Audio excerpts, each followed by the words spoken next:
What up, brother? Yo, yo, yo, yo, yo, yo, yo, yo. Yo, yo. Hey, man, I appreciate you coming on with me, man. Thanks for the invite, man. Glad to be here. Absolutely. Well, you know, this is the Over the Octagon podcast. Normally it would be me and Nasty, but tonight we got a special guest, Infam's finest, a good close friend of the Overs Club, Murky Morals. What's happening? What's Hey, happening glad to today, be here, dog? man. We've talked about this for a few weeks, so I'm glad to finally make it on one. Feels good. Yeah, man. We happy to have you on. Me and you are we're the sole leaders of the Overs Club UFC section. If you're not in there, I'm in there. If I'm in there, you're in there. It's always me and you for sure. And I appreciate you stepping up here recently and showing the fights when I can't make it or if I'm not in there and we get the fights going on. So I appreciate you stepping up for us for doing that, man. Yeah, have to, dude. I finally pulled the trigger and got myself a ESPN Plus membership and just decided that the investment was worth it. And then once I had that, it's like, all right, well, now I can just do it, whenever I want and however I want. And if they're not being streamed, I'm going to watch them anyway. So I might as well, stream them and have everybody in the Discord be able to, check them out if they want to or whatever the case may be. So No, exactly. I think the best thing is because I'm not a big TV watcher guy. The only things I really watch are things that I can use like streaming platforms for. So I don't really pay for cable. So like during the off season of football, I don't have cable. So I just buy Hulu, like the cheapest Hulu option that comes with ESPN Plus. So I get ESPN Plus year round for like $12, So yeah, it's worth it. We were talking about this the other night, right? Yeah, Yep. and then I can watch the fights because I only pay for cable when the NFL comes around, so I can watch Falcons games and every other thing I can watch on streaming platforms. Yeah, I know, right? Yeah, Falcons, make your face. Tough, dude. Wait, who are you a fan of again? I forget. Yeah, so that's what I was gonna say. Like, I try to be careful in this subject because my franchise of choice, the Dallas Cowboys, is not too much better. I mean, hey, Dallas Cowboys are probably better than a lot of the other teams that I hate. So yeah, well, it just seems to be disappointment after disappointment, disappointment after disappointment. It's my entire life. So at this point, I feel like it's just what I've come to expect. I know, right? Hey, but it's all good, man. Dallas Cowboys you guys could potentially have an okay season. So, but you know what does go year round? Fucking UFC, baby. Fighting year round. And that's one thing we love, and that's one thing we talk about. So let's get right into fucking last week, man. What did you think about the card? Personally, I thought it was one of the best fight nights of the year so far. In my opinion, I think it was pretty damn good.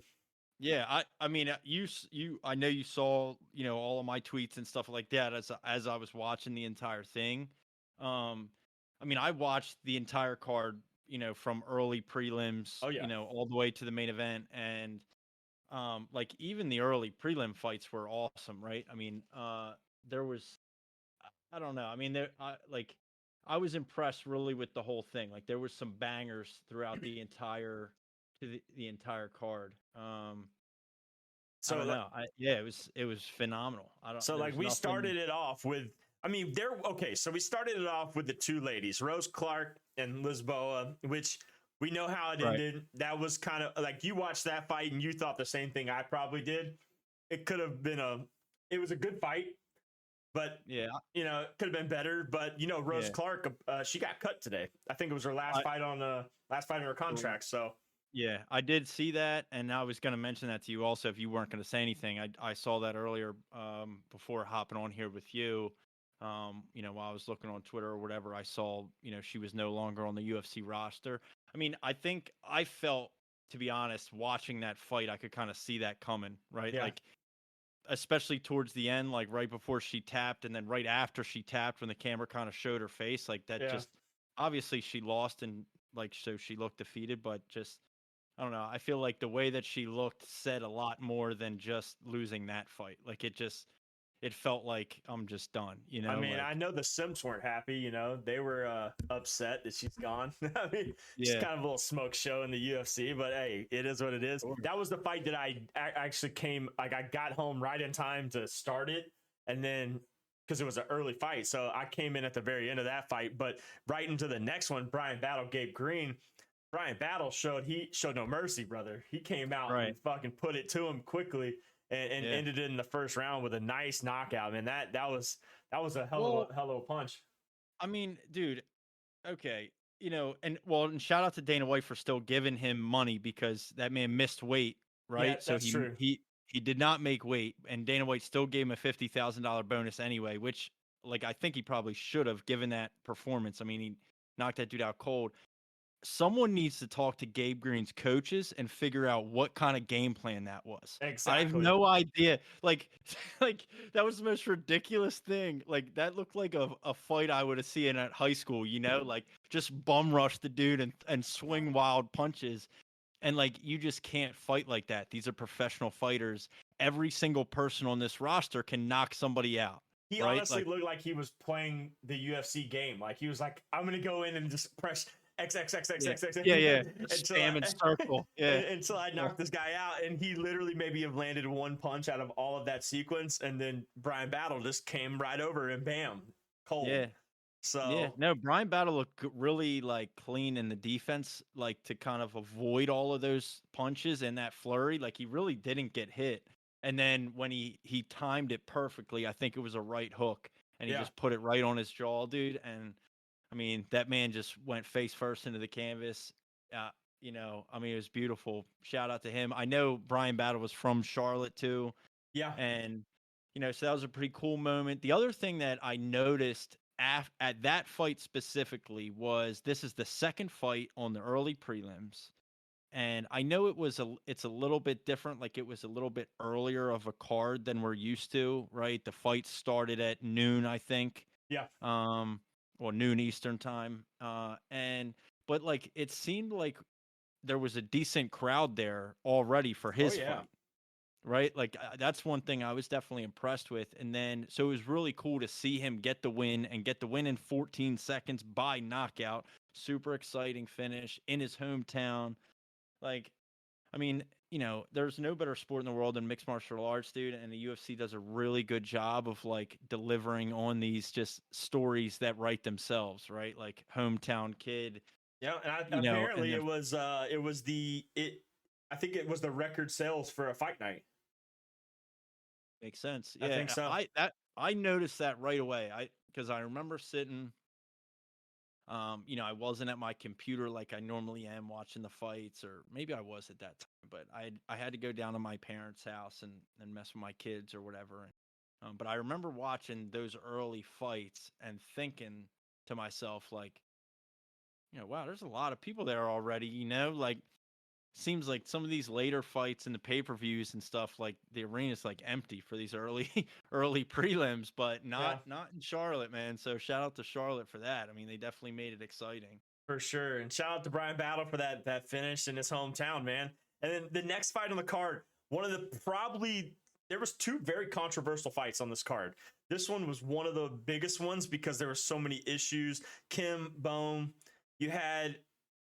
I thought Kim was winning the whole fight essentially, but obviously she got when she got at the bell in the second round, she pushed off of her after the bell was over and got a point deduction. And then going into the final round, the illegal knee, and then she had the illegal knee while she was down, and then Bohm put on the show where she couldn't see anymore, and then the ref took another point, and then it went to decision, and then Bohm ended up getting the decision because of that. And Kim got cut from the roster as well today. I don't like that. Yeah, I mean, I don't know. I don't know what the circumstances are around her getting cut, right? Like if that was the last fight on her contract that she had and they just didn't re-sign her and that's why she got cut. Her record is 9-7-2. Yeah. Okay. She's not wowing anybody. Exactly. Right? Like at what advantage is it to the UFC to continuously sign a fighter that doesn't win fights? Like, to fight on early prelims, like there's got to be younger, hungrier, young women fighters out there that would kill for the spot that she's in. And then like an illegal knee. I mean, whether or not Manny Baum played it off or not, I think it's irrelevant because like, I don't know. I mean, I don't like that. I didn't like it with the Aljamain Sterling thing the first time he won the belt and all that. Like, True. I didn't. It's the same situation, but like, I what mean, are you they gonna both do? didn't put on a show, so they both should get cut. Cut them both. Yeah, We don't need right. we don't need either one of them, honestly. So Yeah, I but mean, Manny Brum's 8-2. I mean, she's definitely, she's good, but yeah, I mean, I don't know. but she was losing Yeah, the fight, in my opinion. right. Yeah, So I don't. Yeah, I just, whatever to me. To be honest, like, I that fight I did. I think you DM'd me during that fight.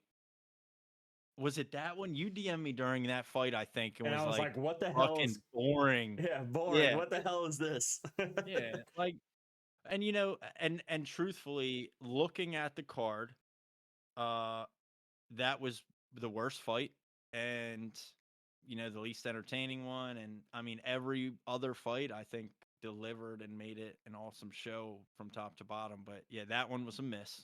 Oh But yeah. like, if we only have one miss on an entire card like that, man, then I am thoroughly enjoying myself. I'm impressed. Right.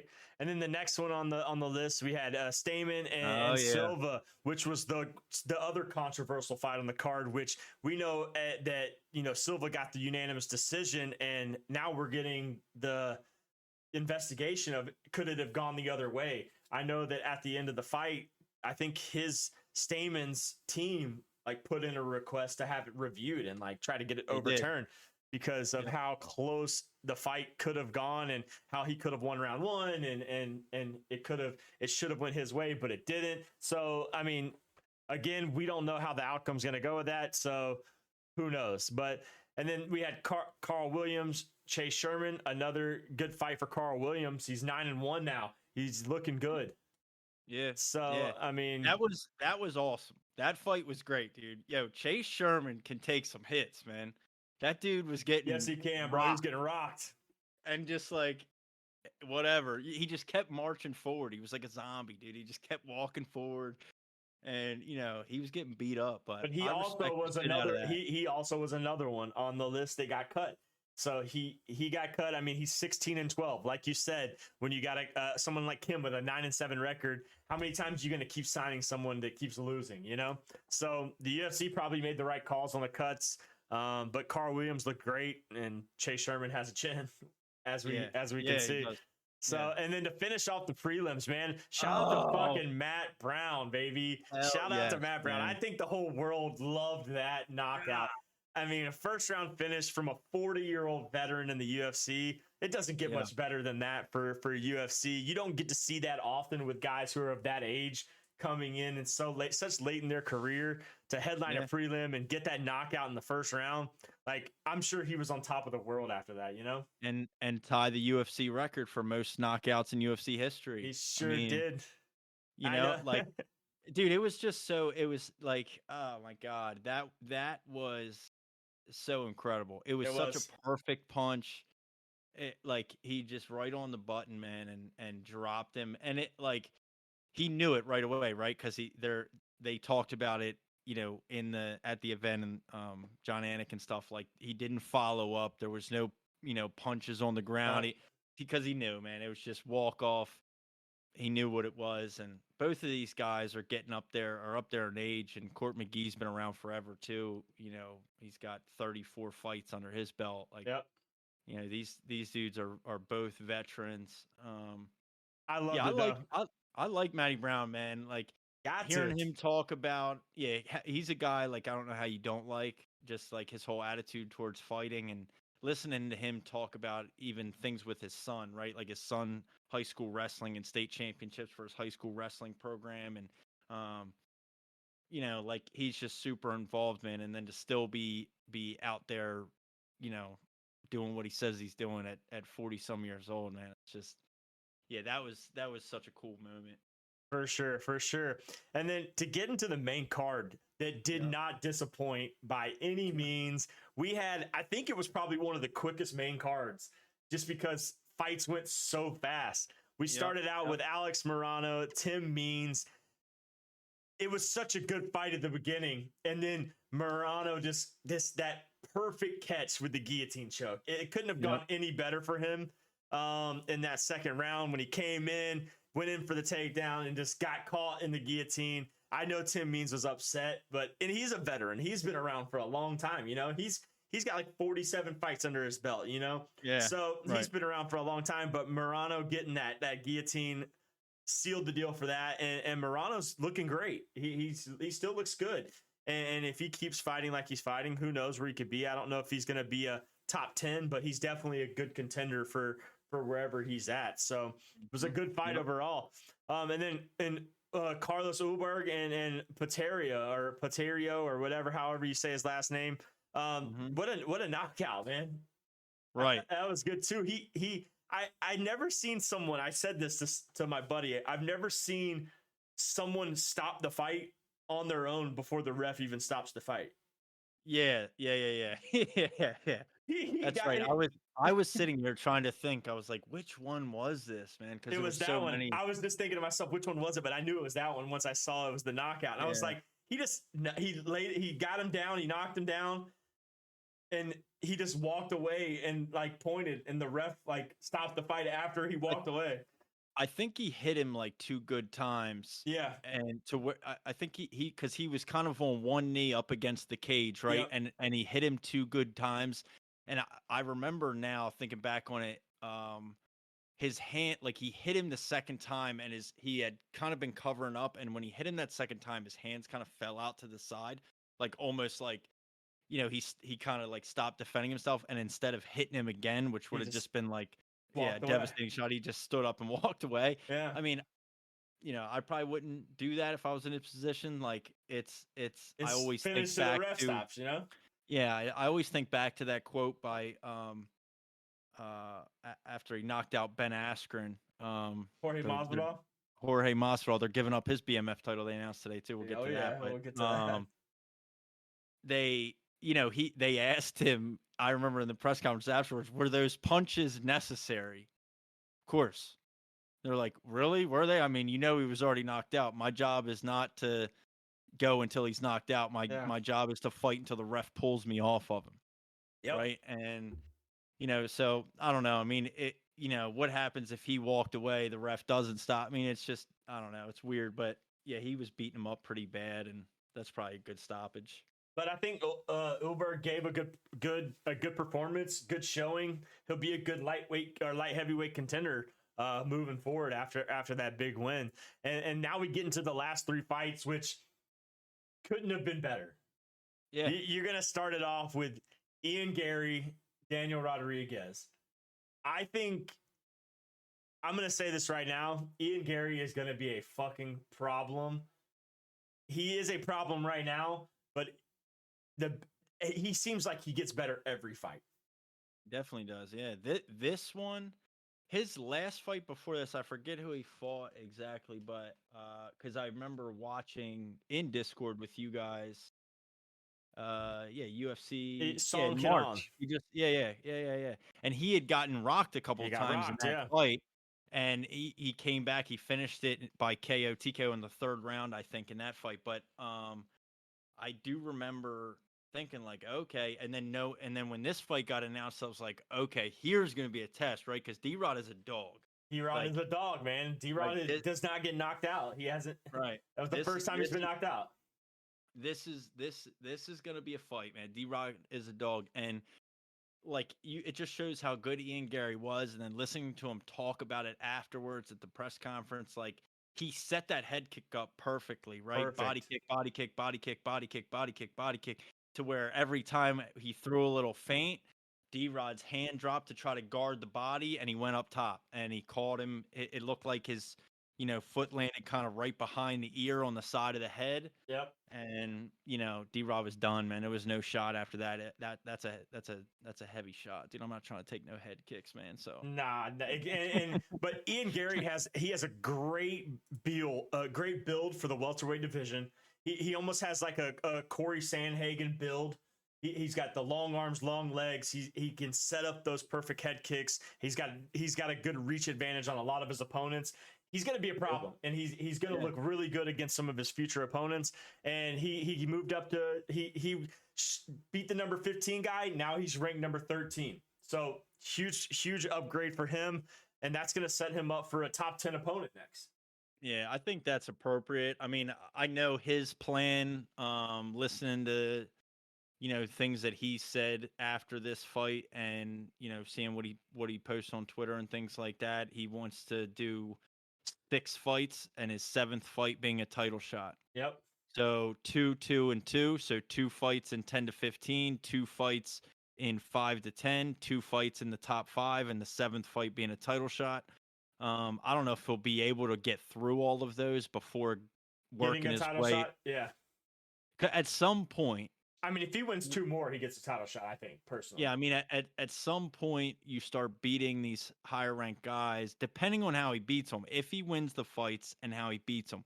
If he's able to beat top 10 guys the way that he beat Daniel Rodriguez, then, like, why are we going to... Why is he going to postpone it any longer? Exactly. Right? I mean, it just makes sense. And he's definitely not going to say no. He's going to get the title shot, But yeah, he's definitely going to be a problem. And that welterweight division is stacked. I mean, you got, let's see, you got in the top 10, you're looking at, Sean Brady, Jeff Neal. I know he called out Neil Magny, which could be his next fight. He got Neil Magny at number 11. I'd love to see him fight maybe Jeff Neal. I think that would be a good fight at number 8. So, or do they call him Hands of Steel Jeff Neal or something? Yeah. Jeff Neal's a dog, man, but you got guys like that who could potentially move up, but you got to look at behind you too, Ian Gary. Don't forget, you got Jack Della Maddalena right behind you, brother, at number 14. Yeah, and he's fighting UFC 290 in July, I think. He is, right? Fighting Sean Brady at UFC 290. Yep. And so if he gets JDM gets that big win at 290, moves him into the top 10. Which do we see JDM Ian Gary next? Who knows? Oh, I'd love that. I don't think the UFC will do it that early though, because I think the whole world kind of knows that's going to be two young rookie, like 2 young guys in there. I don't think they set that up yet. I think we get that more in the top 5. But I would love to see Ian Gary. Maybe even if they did do Neil Magny, which I think Neil Magny's kind of he's on his way out of the top 10, almost kind of like Daniel Rodriguez was out of the top 15. I think Ian Gary gets business handled pretty easily with Neil Magny. So I want a better fight. I want to see him fight Jeff Neal. Let's put him up against Jeff Neal. Ian Gary, Jeff Neal, Dana White, mark that. Don't put him up against Neil Magny. That's going to be boring. I want to see something better. You're already putting the 14 guy against the number 9. Let's see number 13 against number 8, Yeah, Jeff Neal, I think, is a favorable matchup to Ian Gary, too. Jeff Neal kind of has that boxing style. Yep, and he's got hands of steel, bro. He could rock your ass real quick. Yeah, so, I mean, that's a good matchup for Ian Gary. It's another veteran guy that's been around for a minute. If he's able to beat him, some of these guys, like, I didn't really expect him to knock out Daniel Rodriguez like that. I didn't either. That's not really how I imagined that fight going. I was super happy it did, and I'm impressed. Like, I tweeted afterwards, like, well, this motherfucker's definitely the real deal. He's exactly who he says he is, right? Like, so, I think that's I think you're right about that, man. That's a good call. I'd like to see that. And then next fight on the list, 2, I would say veterans. I mean, Johnny Walker's been fighting for a pretty decent amount of time. Anthony Smith is definitely a good veteran. And Johnny Walker put on a great performance. One of the better fights I've seen out of Johnny Walker, coming against a guy like Anthony Smith, who has all of the keys to being a good fighter based on his, all the people he's fought in the past. But Johnny Walker he's hungry. He wants to move up. He wants to fight. And he pulled off the big win, big decision. Anthony Smith did not look like the old Anthony Smith. He did not look like he was comfortable in what he was doing. And Johnny Walker looked like he wanted to win. But even then, Johnny Walker could have done more, I feel like, to get that win. Like, there was times where I thought he could have knocked him out, Yeah, I like watching that, and I saw some negative things. Obviously, opinions vary on the internet on all types of different things, and I saw some negative tweets and things of that nature about this fight specifically, but very similar to how I said earlier about questioning the game plan of one fighter. like you really have to commend Johnny Walker for his game plan in this fight, right? Like Yeah, it was noticeable how much length he had on Anthony Smith, for sure. and he just fed into that length, right? He used leg kicks a ton. He beat the crap out of Anthony Smith's lead leg to the point. 51 leg kicks. So I was watching that fight with my dad down at my parents' house or whatever, and there was at one point in maybe it was the third round, kind of towards the end, where Anthony Smith, like the way he was moving, I was like, man, that thing looks. And then they showed the side of his leg, and in comparison to his back leg, his front leg was noticeably swollen. Oh yeah, and just red, like he beat the crap out of that front leg, and he just worked his length the entire time. He had the reach advantage, and he just stayed at a distance and picked him apart. And it wasn't like something that we're used to seeing from Johnny Walker in the way that it's like kind of sporadic and he's all over the place and you never know what he's going to do. And he throws these like crazy strikes and he's really unpredictable, where like this fight, he felt like it was like a really clear cut game plan that he stuck to and he won the fight. I mean, yeah, I give him props for that, man. It just shows like maybe his growth as a fighter. He's getting better. He's getting more skilled and maybe a little bit more cerebral in his planning and stuff. With that win, it put him into the top 5. So he's now ranked number 5 going forward. So he's going to get a top 5 fight next. And I mean, we have another fight coming up that was announced today that will be in the top 5 light heavyweight fight coming up. We'll talk about it a little later. So I'm not sure how that's going to play out, but maybe I know we have, well, I'll just say it now. We have Blachowicz Piera being announced. So could that set up Johnny Walker versus Ankalaev? Maybe. Yeah, potentially. Since we have Piera Blachowicz coming up, could that be Johnny Walker, Magomed Ankalaev? That might be his next fight, because that would make the most sense. So yeah, it would. It definitely would. And then maybe after that you set up some kind of number 1 contender fight to fight the winner of Jamal Hill's fighting who? Yuri. Yeah. So maybe you set up a number 1 contender match, and then hopefully you don't have the Jan versus Ankalaev again. again. Yeah, that sucked. Like that was a draw. It sucked, especially the way that the one guy like threw a hissy fit once they announced it was the decision. Like that was super annoying. Because it's like, dude, yeah, exactly. Ankalaev did. So it's like I don't like that. You leave it up to the judges. He didn't really do anything, if I remember right, in that fight until like the last round. He decided to start fighting, and then got mad that he didn't win the fight. And like, well, it was a draw. Right, exactly. That's what I mean. Like, so. But like, you didn't do enough to win. You didn't lose, but you didn't do enough to win. I mean, it's you don't leave it up to the judges. I don't know what else to tell you. Like, as we've seen, you even look at what they're already contesting the results, right? What's his name? Cody Stamen or whatever. They're contesting the results of that. Like, don't leave it up to the judges. Like they say it all the time. That's a whole nother issue. And you and I, off podcasts and stuff, like just in Discord stuff, we've talked about that in length, like judging. I don't know how to fix it, but like, point blank, like, dude, if you don't do enough to win the fight, you can't throw a little hissy fit at the end that you're mad that you didn't win. Like, I don't like that. That I just remember thinking, like, watching that fight, like, screw this dude. I don't think I'll ever like that guy ever again. Like, I just don't see me ever being a fan of his, just solely based off of that react. For sure. And then to finish it all off, quick work, light work. Almeida did his thing yet again with a rear naked choke against Rosenstruck. He's looking very good. With that win, he's moved into the top 10 in the heavyweight division. A guy of his stature is going to be a fucking problem. So he's going to be he'll be in the top 5. Yeah. He's super impressive.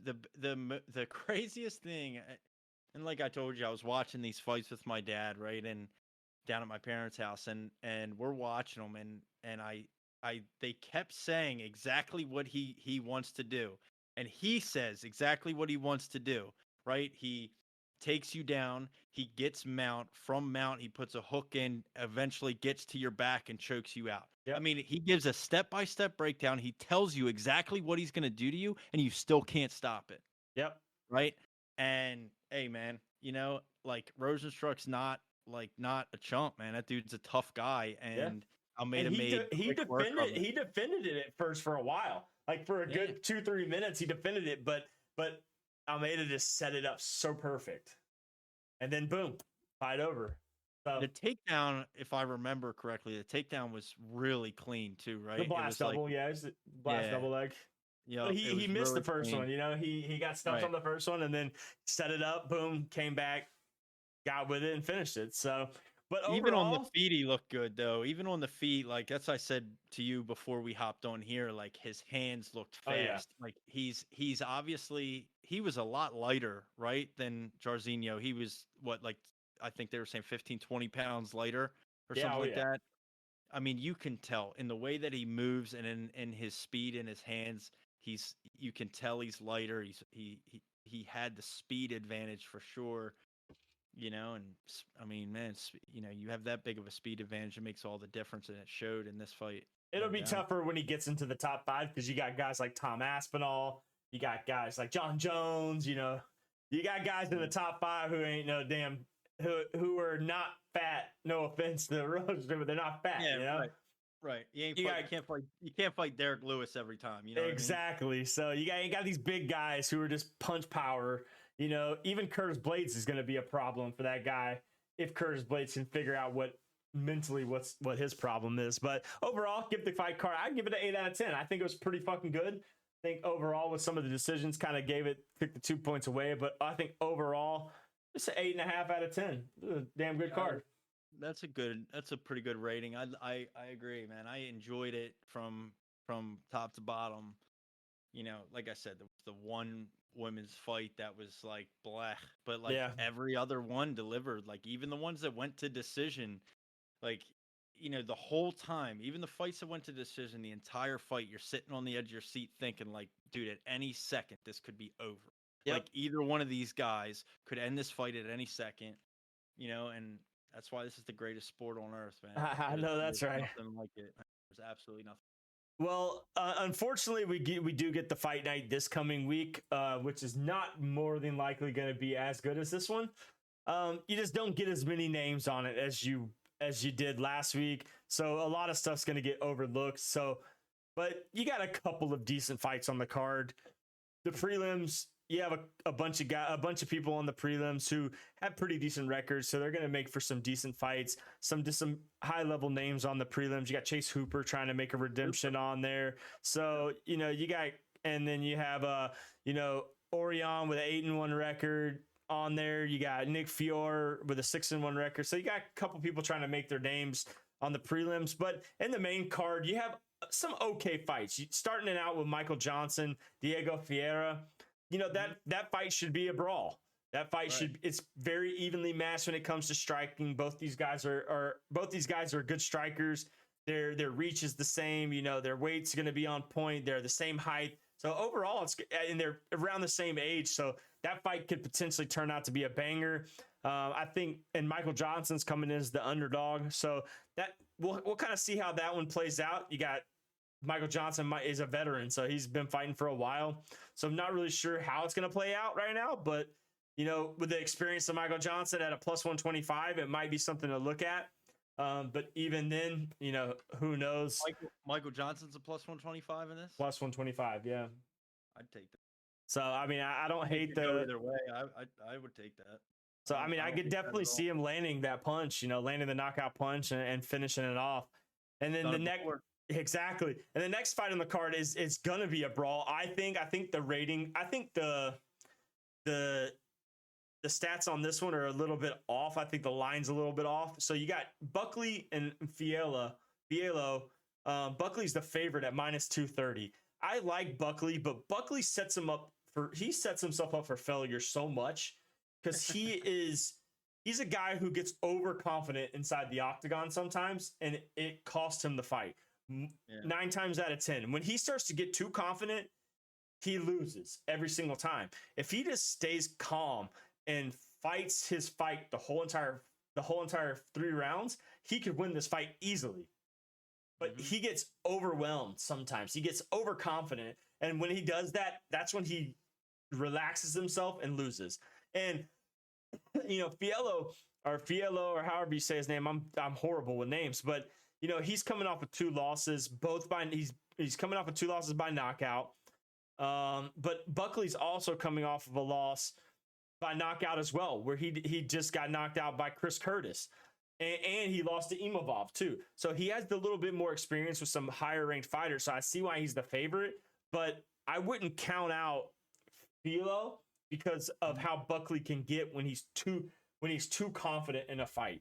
But if he gets in there and fights pretty quickly, he can end it fast. I personally think so. I think he could get a quick knockout, but like I said, I don't want to count out Andre because I know Buckley can he just gets overwhelmed sometimes, but they're both young. I could see Buckley winning this by TKO, maybe second round, maybe even first round TKO. But like I said, if he gets too confident in this, he lets his guard down, he could get caught himself. And Buckley's chin is not that great. So that's just you got anything to add to that fight? Because I mean, it's 2 good fights. It was 2 pretty fairly matched fighters, in my opinion. I'm going to be honest with you. I am looking at the fight night card for the first time right now. And okay. I'm looking at it from top to bottom. And it's at the Apex. Yeah. It needs to be. Yep. It's at the Apex, which is appropriate for this. Yep. And I'm just kind of looking and I'm thinking to myself, well, I don't know what I have going on Saturday. Probably not rearranging many plans to set aside an entire day to stay glued to this. That's I hear you. But it's me. Then we have this home and I'm free. Am I gonna have this on? Yeah, probably. Yeah. I mean, I'm sure I'm definitely gonna watch it, but I'm definitely not gonna stay up late. I'll probably watch it the next day, or I'll stay up and watch the main card, but I'm not gonna probably watch the prelims because I'll probably be on dad duty at the time. But I'll probably rewatch the prelims the next day. But I'll try to catch the Chase Hooper fight. Yeah. I'd like to. I liked him before. I still do. I mean, I'd like to see him come back, get a win. That'd be cool. I'll try to catch that. Catch what I can. Like I said, I mean, they can't all have bangers, right? So, and then I could be completely wrong. Every single one of these fights could be absolutely amazing, and Sure. I'm the biggest idiot on the planet for not paying attention to it. That's funny.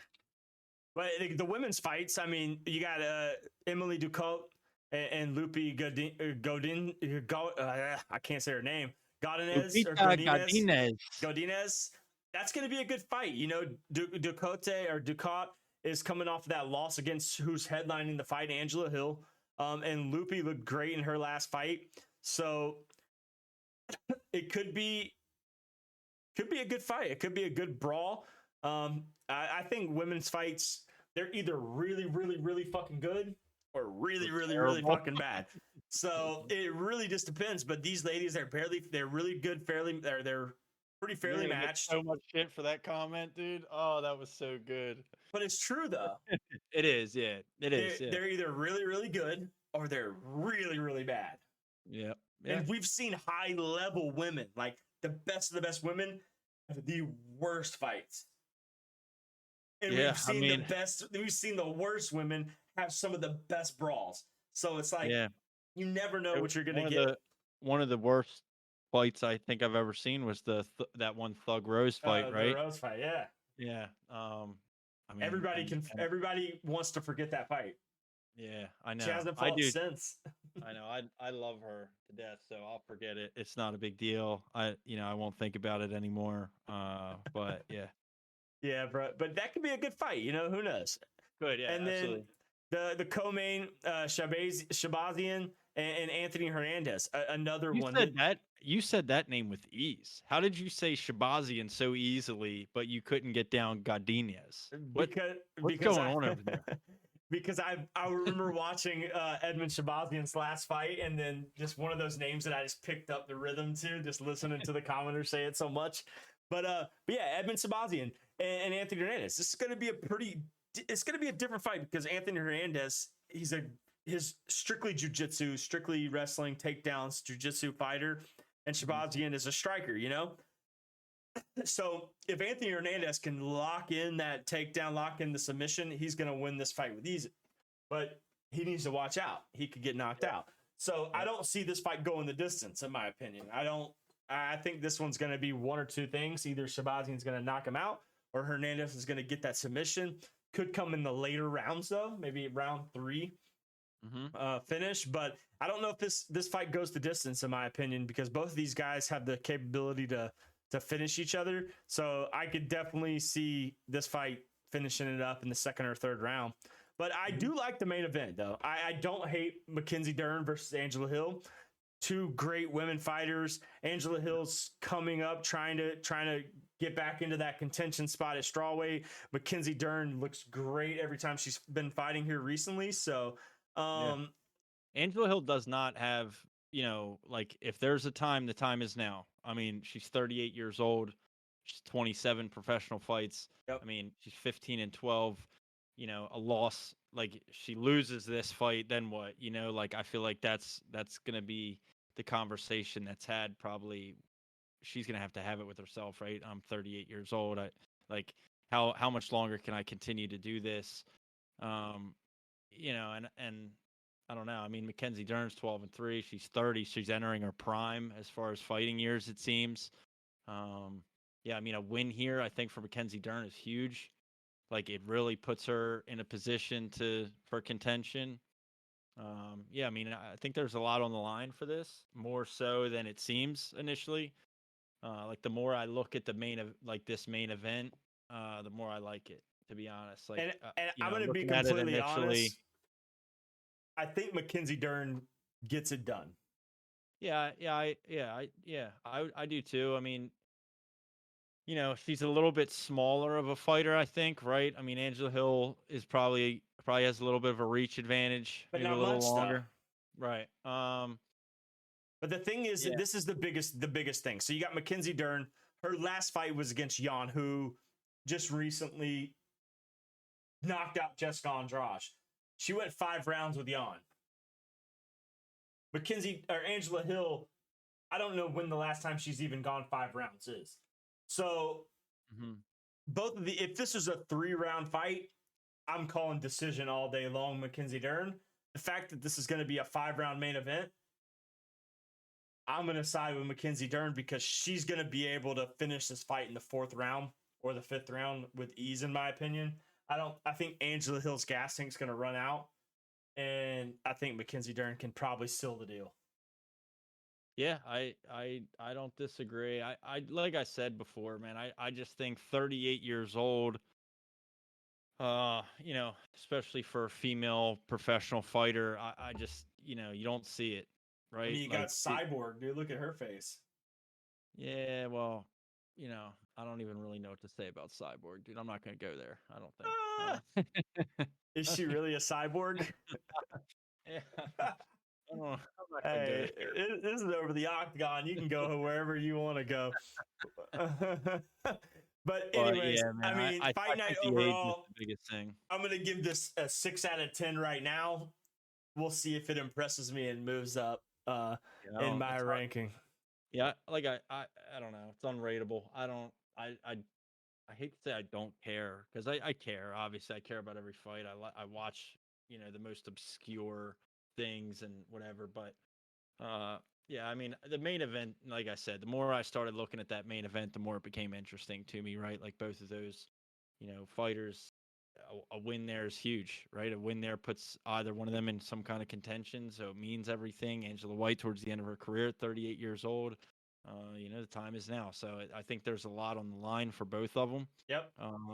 Mackenzie Dern, if you lose again, you lose 2 in a row. Where does that put her? Yep. But I think she wins, and then I think I think it puts her in a good spot. I do. I agree. I agree. Well, let's get into a little bit of MMA news. Just kind of talk about some announcements that have been made. I know we have a couple of fight announcements that have come about. A few that I can think of off the top of my head. We now have Tom Aspinall back in the mix. So we have Tom Aspinall fight announced against Ty Bora, which is going to be great because Ty Bora just had a great win. He looks awesome. We don't know what Tom Aspinall is going to look like now that he's been injured. What does that look like? Personally, I'm a big Tom Aspinall fan. I think I'm not going to say he's the killer, but he's the only guy in the top 5, in my opinion. Take it back to before he got hurt that could beat John Jones. Yeah, that last fight was set up to be really good too, and it was really unfortunate. I mean, that was what Curtis Blades, I think. Blades, right. I mean, that had the makeup to be a really good fight. It was really unfortunate, that he got injured, and yeah, it's tough, man. I mean, you just never know how people can come back from an injury like that. We've seen it so many times. We don't even know what Yuri's going to look like coming back. We've seen Conor McGregor try to come back, Anderson Silva come back from broken legs and things like that. We just don't know. Tom Aspinall is a shoulder, or Yuri was a shoulder, but Tom Aspinall was the leg, so we don't know what it's going to look like with him coming back. And I know that he's not going to get out wrestled. I don't think. It's going to be a stand-up fight. It's going to have to, because Ty Burrow's he's not going to be able to wrestle Tom Aspinall. Tom Aspinall's the better wrestler, in my opinion. So what does that look like? We'll have to find out later on. But another potential upcoming fight that's been talked about, Corey Sandhagen and Umar Nurmagomedov being kind of floating around. So that's going to be great. Umar is trying to come into the top, that top contender ring. I don't know if he's going to get that high of a jump up, but he's a hell of a fighter. Corey Sandhagen, top 5 right now. What does that look like? Pedro Munez, coming off of his loss, just got announced to fight Paul Craig, who just lost to Johnny Walker. That right there is going to be a fight. Winner of that could potentially move their name back up into contention, in that top 10 contention, top 15 contention. And then, like we were just talking about too, Yuri, Jamal Hill, late in 2023. What does that look like? I like Jamal Hill. I love Jamal Hill, but do we get the same Yuri did we get before, or are we getting a injured Yuri that we don't know how he looks now? Yeah, I think Yuri's a warrior, man. I really do. I think him. I mean, I've said this before too. I think the way that he gave up the belt, knowing that he wasn't going to be able to fight to defend it, I think is like, there's not a lot of guys that would do that. Some of these guys are egomaniacs and just, crazy people. You have to be in the fight game, I think, a little bit. Yuri sees himself a samurai, man. I just love his mindset. Like he's a fighter, man. He's such a warrior, like a true warrior. I think that's going to be a great fight. I think regardless of shoulder, I mean, I know it was a serious injury, right? He had to have reconstructive surgery on his shoulder. He's young enough. He should recover. Jamal Hill, young. I just really hope that these guys and some of these contenders coming up can really like revitalize the light heavyweight division that I think for a while now has been just kind of like a little disappointing. There hasn't been like, that real superstar in that division. It hasn't, I don't know. It just hasn't kind of hadn't had the draw that it used to have, right? Yeah, 100%. With your John Jones and Daniel Cormier fights and Gustafsson and like those kind of days. Like it just doesn't seem like the light heavyweight division is where it once was. So, but you got some really talented people in that division for sure. So, hopefully these guys can kind of bring it back. And, 205, man, is I love that weight. It's a perfect weight. I mean, it arguably should be or could be the most competitive weight class in the division. But now you see some of these other ones. Your lightweight division is stacked. Your bantamweight division is stacked. And you have multiple superstars at all these different weight classes. And I feel like it's kind of brushed the light heavyweight division under the rug a little bit, just with the lack of draw. So, I think I think that's super interesting. I think Yuri gets it done. I do. I think he comes back. I think he can get it done. And then we'll We'll have to see see. the contenders coming back. Yeah. Yeah, we'll find out. But hey, today, Dana White made an announcement, came out live and said we now have an official card for 291, man. And when you say banging ass card, man, I thought 290 was great. We're getting back to back stacked cards. We got on the prelim, like some of the prelim fights. I'm just going to name some of these off and stop me when you want to talk about any of them. Feel free. We got Michael Chiesa and Kevin Holland. Gonna be a brawl. Derek Lewis coming back to fight Marcos de Lima. Knockout City. Give me a first round finish in that fight without a doubt. You got Wonder Boy and Michael Piera. That's going to be a fucking fight, man. Paulo Costa finally coming back, and he's getting to fight Ikram Aliskerov. Yep. That shit's going to be wild. I like Paulo Costa, and he's got fucking heavy hands. But, Ikram's good, bro. Yep. So I like that. Did you mention the Tony Ferguson Bobby Green fight? I was about to say that one next. Yeah. I like that too. I mean, it's interesting to me. Like, hopefully, Tony Ferguson can maybe get back in the win column. I don't know. Bobby Green's super tough too, though. Like, one's interesting. I'm surprised they gave Tony Ferguson a fight after what just happened to him. Yeah. The whole DUI and the wreck and all that shit. I'm surprised that happened, but I mean, who better for him to fight than Bobby Green, right? I guess. Yeah, exactly. Yeah. And then we finally get to the light heavyweight bout. We get Jan Blachowicz and the new guy in the mix, Alex Pieta in the light heavyweight division. How that's going to be a fucking awesome fight. Wouldn't it be something if Pieta beats Jan Blachowicz and Izzy couldn't? And then we get Pieta going, well, I beat the bigger guy. Yeah, you beat me once. So now I really have the upper hand on you. Dana White knew what he was doing with this fight. He knew who to fight, set him up against. That one's going to be a hell of a fight. And then we get the BMF, the fucking BMF title coming back. Obviously, Masvidal's done. BMF title relinquished. Stupid title, by the way, but cool concept. I get it. But we get Justin Gaethje versus Dustin Poirier. You couldn't put two guys together to fight for a title called the baddest motherfucker because these two guys are warriors. Yeah. Justin Gaethje deserves it for sure. Poirier too. I mean, Poirier's last fight with Michael Chandler was disgusting. That's awesome. Like, Chandler's leaking blood and blowing blood all over Poirier's face. I mean, like, oh my God, man. And Gaethje's last fight was with who was it? He did a guy that they weren't sure if he was going to beat. Yeah, Fiziev. Yeah, exactly. Rachmaninoff, right? No, Fiziev, Rafael Fiziev.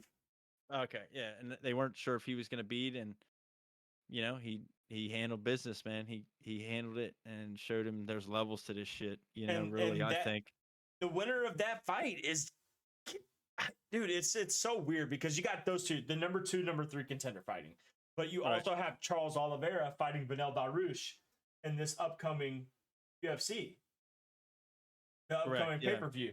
So the winner of the Dariush Oliveira fight is going to fight Islam for the belt.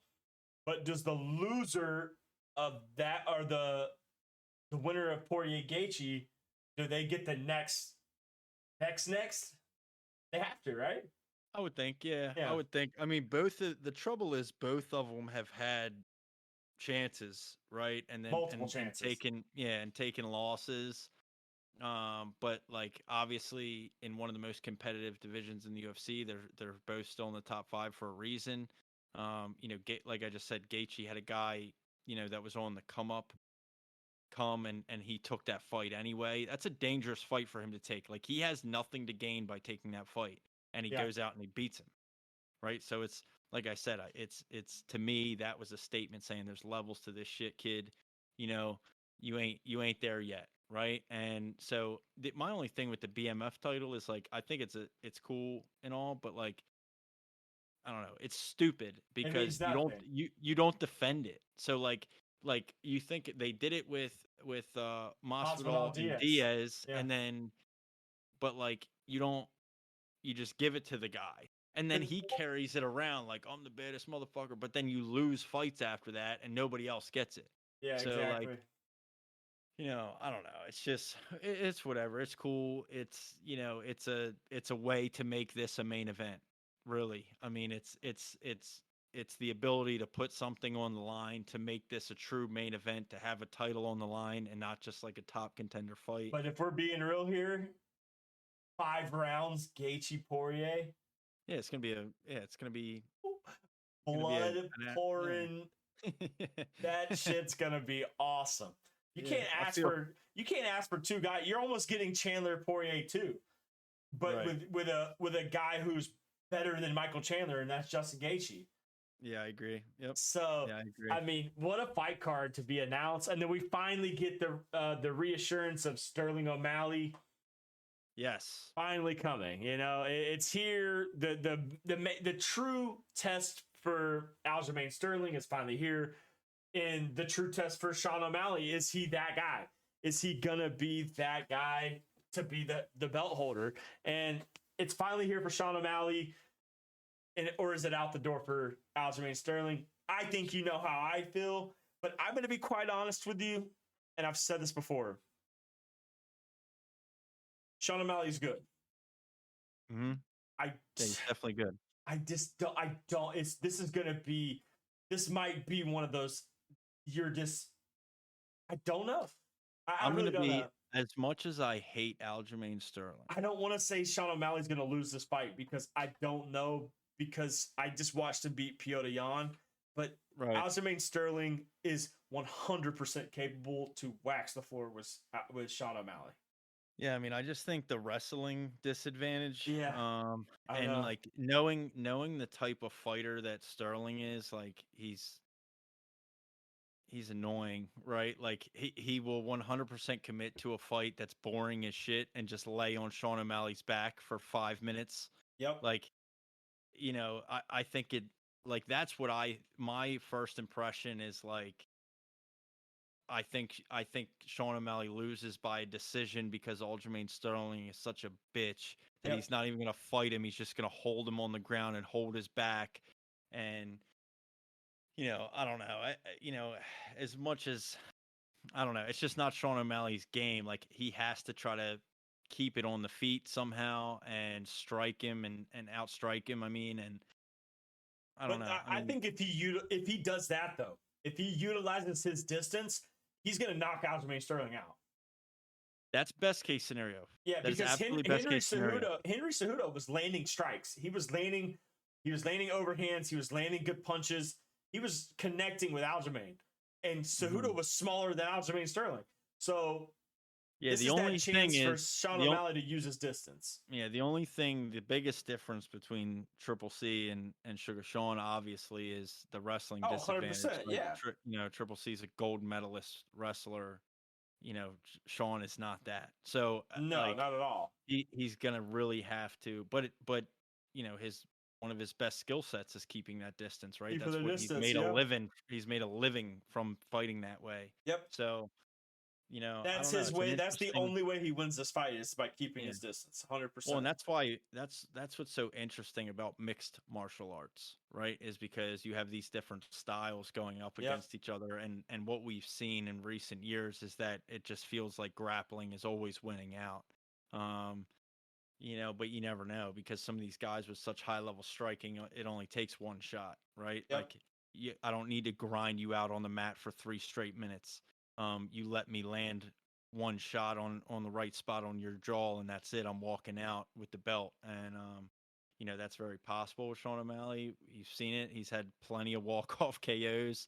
The only guy that I thought he was going to KO that he really didn't was Chris Matinho, who just took an absolute beating. Yeah.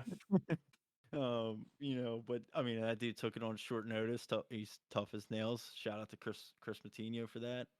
But yeah, I don't know. I hate Sterling. I hate him. I despise him. He's one of the most hated fighters in the UFC. I think he's a bitch. I don't like him at all. Say it, bitch. Yeah, I don't like him.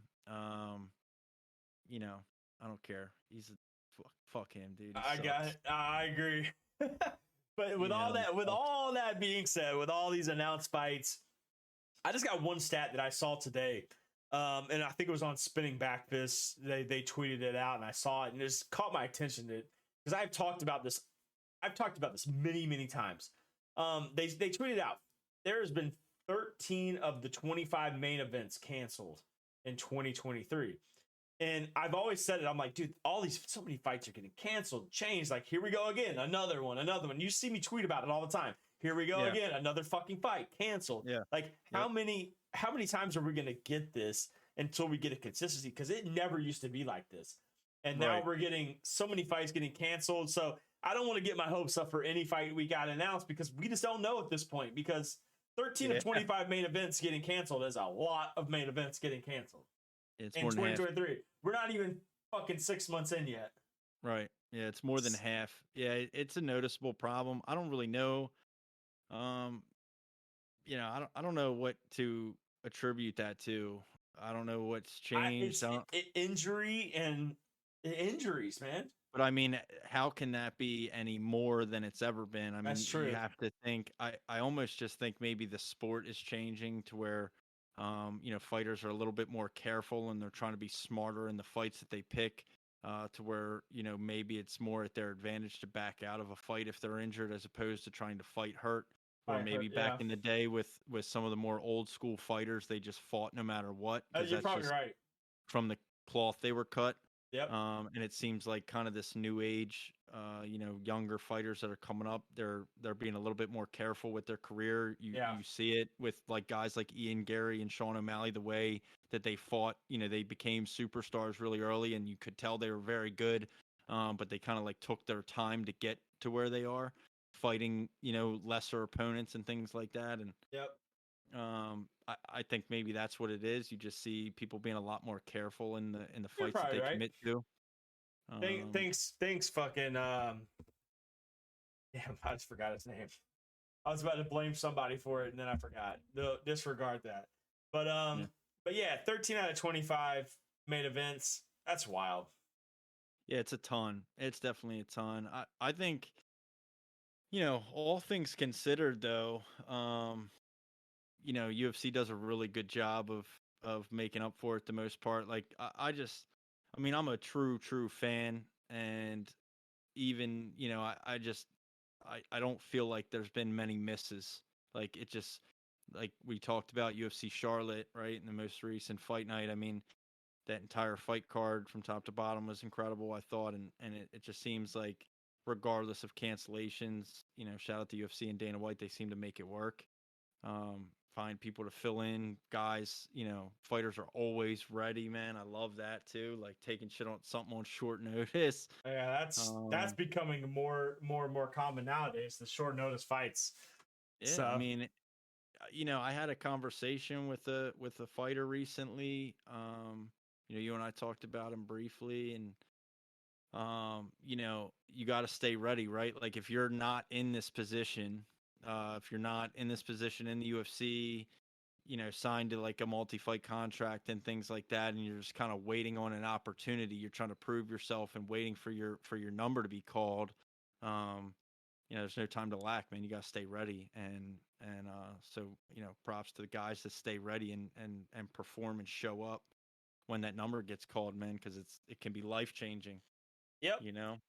I agree, man. And then the last biggest news in MMA for the week that I've seen is Francis Ngannou. The John Jones avoider. Yeah. The John Jones avoider, the scared money didn't make him no money. Francis Ngannou, PFL signing.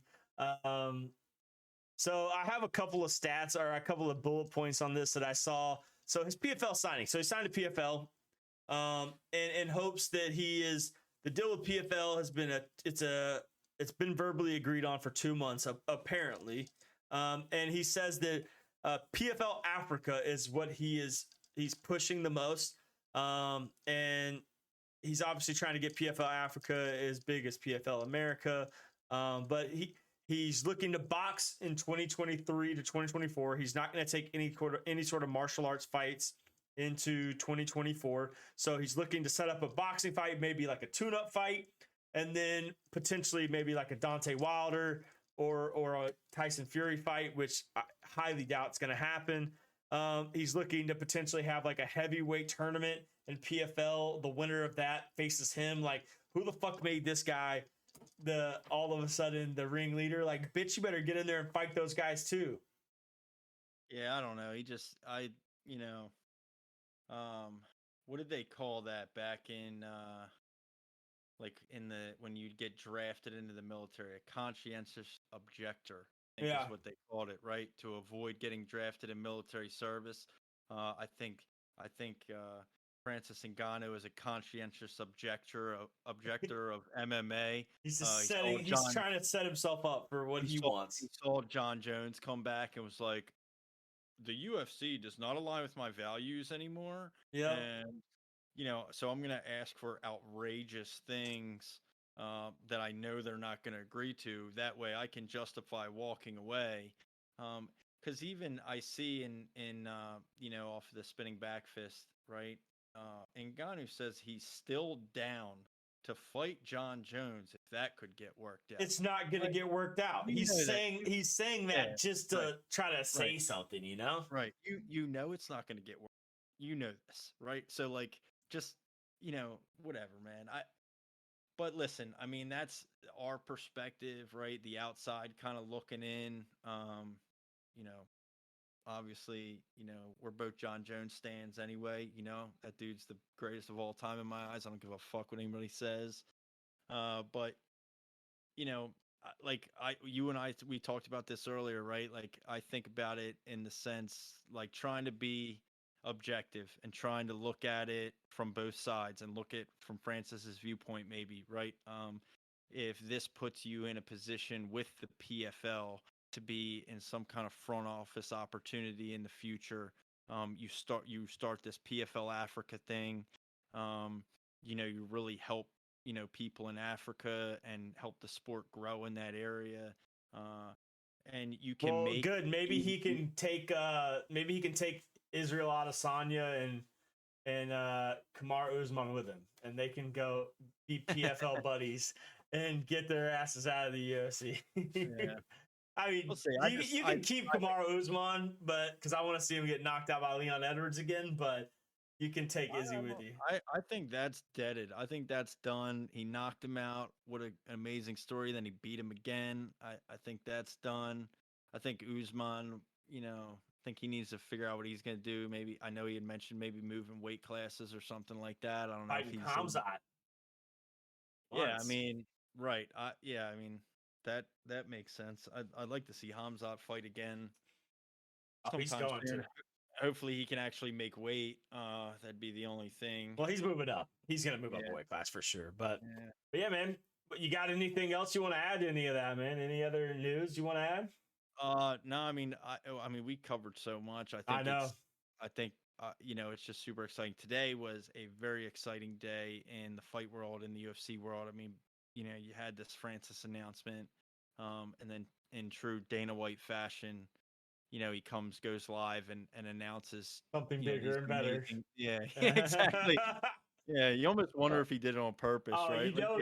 He did. Yeah, I was surprised he didn't go. And on top of that, we have John Jones Stipe coming in late September. Like, I would have loved that. But so I mean, that's the one. That's the one I'd be waiting for. John Jones next fight. We'll get some 290. I think we get Volkanovski again with Yair Rodriguez. Yeah, and and then, I'd really like at some point to get a Volkanovski Islam rematch. For sure. Maybe we get it if he beats Yair. Yeah, I mean, but I think Islam, I don't know, maybe Islam has to defend against somebody in that division one more time. Like, that fight might not take place till 2024, sadly, but there's just so much talent, man. It just keeps getting better and better. And then, like, some of these guys that are really on the come up, like Ian Gary, like turning around and having these quick returns. Like, he just had, like, he didn't take a long break in between his last two fights. So if we get like the superstars in the UFC and we get to see them 3 times a year, it's just going to be incredible, man.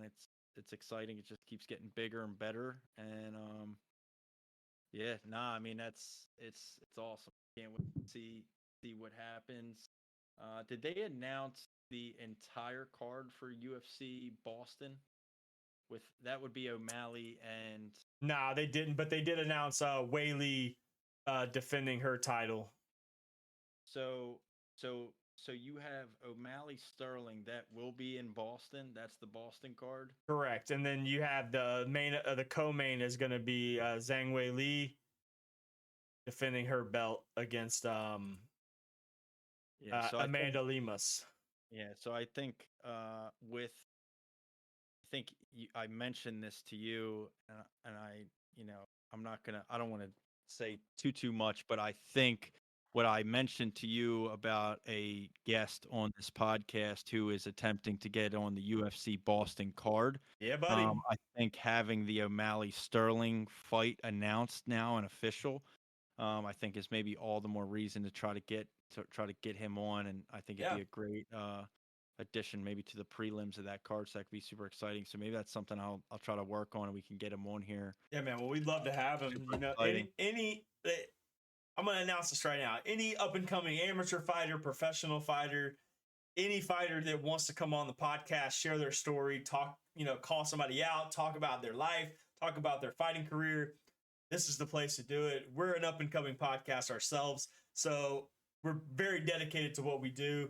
We not only have the UFC following, but we have the backing of the Overs Club, man.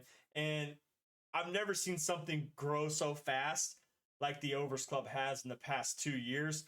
We started as a small Discord, which has now become a 4,000 plus member Discord of a gambling community of all sports, So we're here to share every single sports, but here at the over the octagon, we talk MMA. So any fighter that wants to come on and talk, we're here for it, man. Like me and Nick, we do this every week, every Tuesday night. So if you're ever available and you want to talk, we got guys like Murky who step in and Miss steps in and other people who can step in and fill in and be on the shows at any time. So we're going to stay consistent with this. So we'd love to have him on. We'd love to have anybody on. So by all means, come on. Another announcement we want to make right now. Me and Nick, we're going to be heading to the PFL fights here in the next couple of weeks. We got 3 big fights for PFL coming to Atlanta. So we're going to be taking the over the octagon crew down there. We're going to be setting up. We're going to be passing out flyers, business, cards, and we're going to be, promoting the podcast and try to get more people involved and get more people to listen and step up and view us. And then, we're in the works of getting our YouTube channel set up right now. So that could be in the works where you're going to get live video footage of the podcast and things like that. And, we got a lot of stuff coming, but again, Overs Club, that's the most important, because without that, we wouldn't have the platform to promote this. And that's where it kind of all started from, was a couple buddies who just were degenerate gamblers who wanted to start something to get other people involved. And the next thing you know, we all kind of found our niche, and my niche just happened to be martial arts. And I just love spreading the word of MMA news and talking upcoming fights with people like you and other people. And here we are today, 18 episodes in, still going fucking strong. And each week is more viewers, and each week we get more listeners. So we appreciate everybody, man. So again, Murky, thank you so much for being on with us, man. Yeah, man. I mean, I just one thing before we go on the Discord itself, like I've been a member in that Discord since before it was the Overs Club, right? Like it was somebody's gaming Discord or streaming Discord before it was actually the Overs Club. And I remember being a part of it or whatever. And then I remember seeing the branding change, right? Like I remember just being in Discord one day and seeing what is this? I don't think I joined what Discord is this? And yeah, I mean, it's crazy, man. Like the amount of growth in that and the way that you guys have turned it up and run it, been incredible to watch. And yeah, I mean, it's crazy, man. Fight nights are packed. UFC pay-per-views are packed. It's like we almost sell. It's like we're selling out arenas, but we're just selling out the Overs Club. We're packing that bad boy out, maxing it out. There's been times, man, there's been times where we couldn't even keep up. That there were so many people in there watching fights that we had to create a second channel just to have more people join, to have more viewers, to be able to watch the fights in the Overs Club. So like it's big on fight nights. We go heavy on fight nights, but again, we not only just offer that. We buy the NFL package every year. We buy the NBA pass every year. So anytime anybody wants to watch something, we have that there available. We got guys like Ink who's heavily involved and one of the big reasons why it is what it is today. You got guys like Joe and Maddie who are involved just as much as me, and all of us kind of made it possible for everybody to kind of have their involvement in it. And now it's like we have our exclusive members. We have guys like Jay Biggs and M Peace and those guys who put their bets out there, and people tell every single person in there, and it kind of made me feel happy. I'm going to brag about myself here because I did so well in 2022 when it came to UFC cards. And that was what kind of sparked it with me, was my betting, giving people bets in 2022. I made a lot of people money. 2023, I've been struggling. It has been a rough 2023 so far. But this last week, there was one particular person in the Discord who told every one of my bets. And he told every one of my money lines, told all of my bets, and he ended up pulling out like $500-600 win.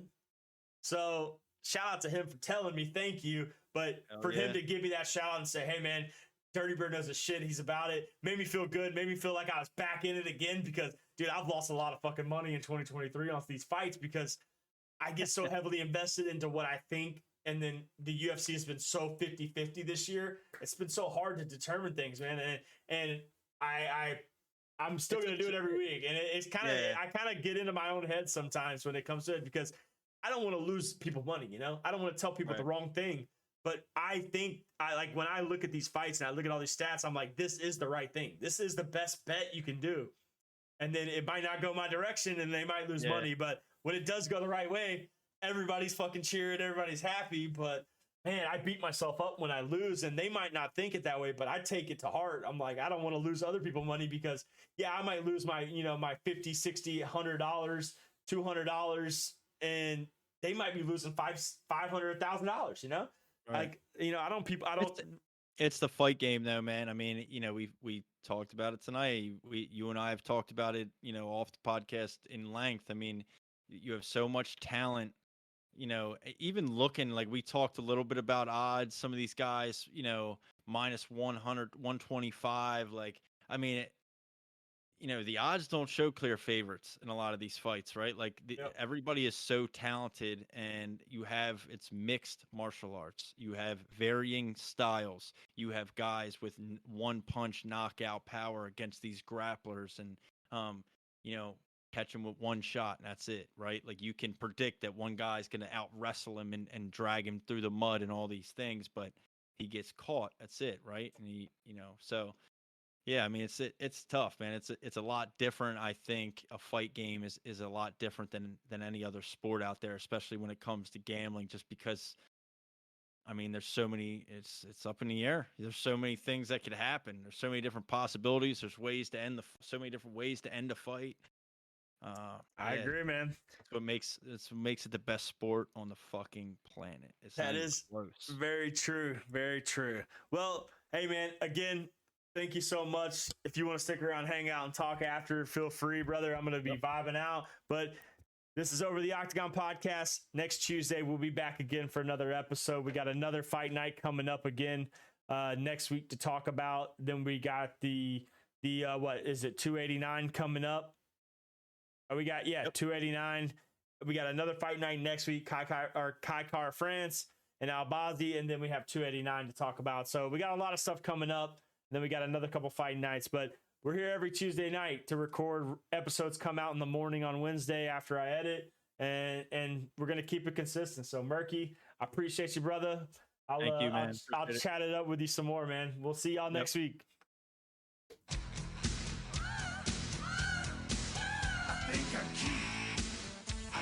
Sexy, I've got the looks, the drive to go wild, I've got the move, that really move 'em. I said chill, up and down their spine, I'm just a sexy